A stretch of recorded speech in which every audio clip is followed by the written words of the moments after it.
Making a phone call through the Teams app. Open the Teams app and look at the bottom bar, and you'll see a calls option.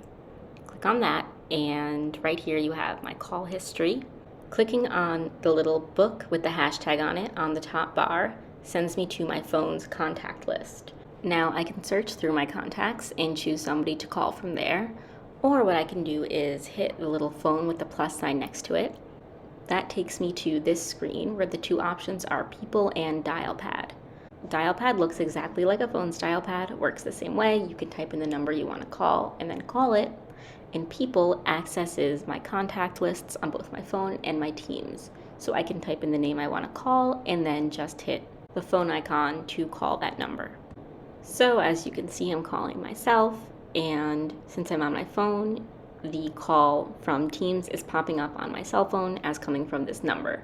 I'm going to decline the call because I do not need to talk to myself via phone, and then I'm going to hang up on the Teams end. So that's essentially how you do it. It works the same way with the dial pad. If I just want to dial a number, I go back to that little phone icon, dial pad, and I type in the number I want to call. I'm going to call DDK for simplicity's sake.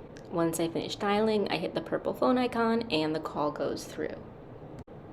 Again, once I'm done talking, all I need to do is hang up, and that's it. Enjoy the new phone system.